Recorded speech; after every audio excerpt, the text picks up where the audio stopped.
Snitching on the mafia isn't just breaking a rule, it's a guaranteed death sentence. Omertà, the code of silence, is sacred, and those who betray it face consequences far worse than prison. Whether you're a well-established member of the mafia or an outsider, once you talk, you're marked. Here's what happens when a mafia member snitches. Snitching comes with risks, but what happened to Giuseppe Di Matteo had nothing to do with him.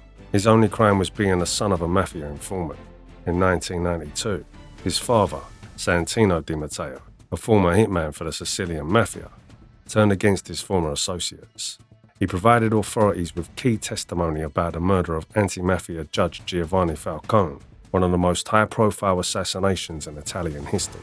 That was enough for Giovanni Brusca, one of the men responsible for Falcone's murder, to send a message so horrifying that no one would ever dare betray Cosa Nostra again. The plan was beyond cruel. In November 1993, Giuseppe Di Matteo thought he was going home. The men who took him wore police uniforms, spoke with authority, and promised to reunite him with his father. He had no reason to doubt him until they locked him in a dark room, and the nightmare began. At first, he told himself it was temporary, but as weeks passed, hope faded. For nearly 2 years, he was barely fed, beaten if he cried, and moved between mafia hideouts like cargo. He begged to see his mother and to go home, but the men guarding him had orders. Unless they followed him, they'd suffer too. His father, Santino, had broken Omertà. The mafia wanted him to pay, and if they couldn't get to him, his son would. They sent pictures of Giuseppe starving, hoping Santino would retract his testimony, so the boy's fate was sealed. After 779 days, they led him to a final hiding place. No food, no light, only silence. When the order came, a noose tightened around his neck, and the boy was strangled. Death alone wasn't enough to send a message, so his body was dissolved in acid. Santino thought talking would save him. Instead, he condemned his son to a fate worse than death. The mafia's message was clear. Betrayal doesn't just take your life, it takes everything you love. Just like Santino, Abe Zede thought he had everything under control. He knew how to work the system, playing both sides without ever getting caught. At least that's what he believed. In Pittsburgh's underworld, extortion was his game, and for a while he seemed like he had it figured out. But the mafia has its own ways of rooting out problems. Whether it was loose talk or something else, someone decided that Zede had gone too far. One night in 1965, he was let out of a tavern with the promise of easy money. He had doubts, but by the time he realized what was happening, it was too late. His killers were not in a rush. His legs were broken, his body tied up. Rope burns and shattered bones told the story of what he'd endured before the end. It was not just murder, it was a message. For years, no one talked. The body had been found, but unless you wanted trouble, the truth stayed buried. The mafia did not take credit, and those who knew better kept quiet. It wasn't until the 1970s, long after the crime had faded, that an FBI informant finally pointed to Pittsburgh boss Kelly Manorino. Whether the hit was personal or just business, it didn't matter anymore. If you understand the rules, then you know that a lesson had been learned. But if that lesson meant anything, Frank Lefty Rosenthal either missed it or ignored it. He was brilliant, but brilliance only gets you so far when you start playing both sides.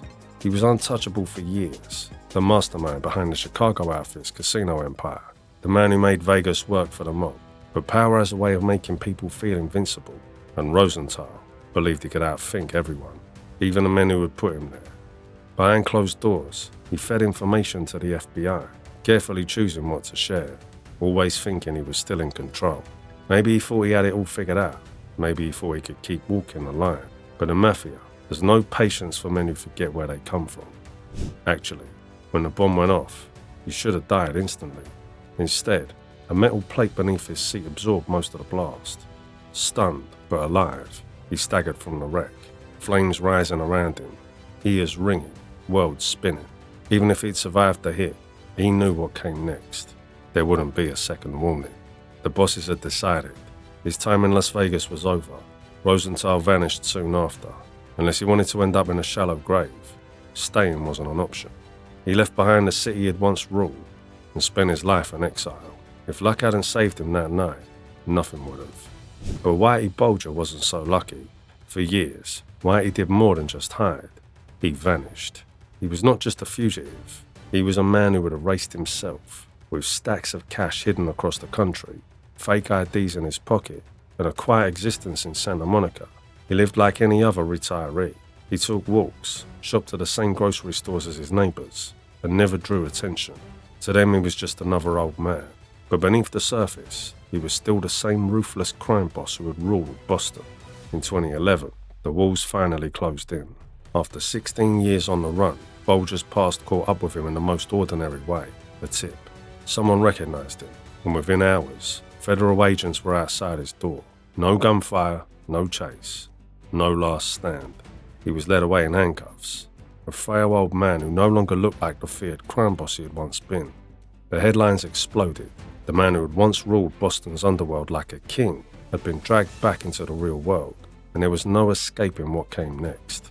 His trial was a spectacle, with packed courtrooms and dozens of witnesses, testimony that ripped apart the myth he had built around himself.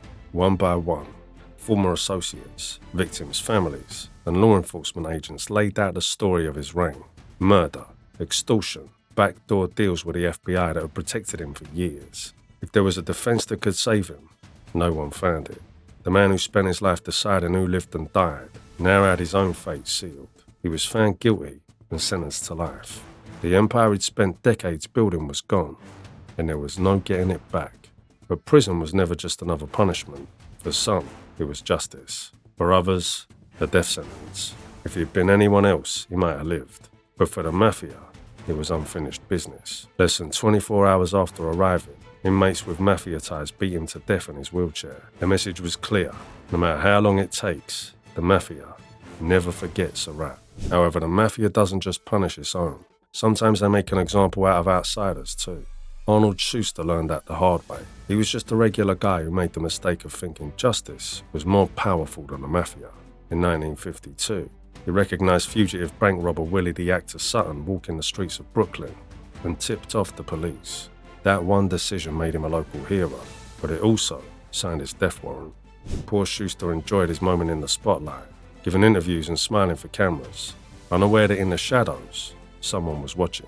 That someone was Albert Anastasia, the feared boss of Murder Inc., a notorious enforcement arm of the American Mafia. The bank robber wasn't in the Mafia or tied to the five families. Anastasia simply saw Schuster on television bragging about turning him in. He reportedly stood up and in a fit of rage shouted, "I can't stand squealers. Hit that guy." His men knew better than to question him. The order was given. A month later, as Schuster walked home from work, two men stepped out of the darkness and unloaded bullets into him. They shot him in the groin, ensuring he felt pain before death, then put two more rounds into his eyes, the same eyes that had spotted Sutton on the street. The murder shocked New York, but no one was ever convicted. Schuster was not in the Mafia, but it didn't matter. Unless you kept your mouth shut, you weren't safe. In that world, one mistake could put you in the ground. If you were in their shoes, would you risk it?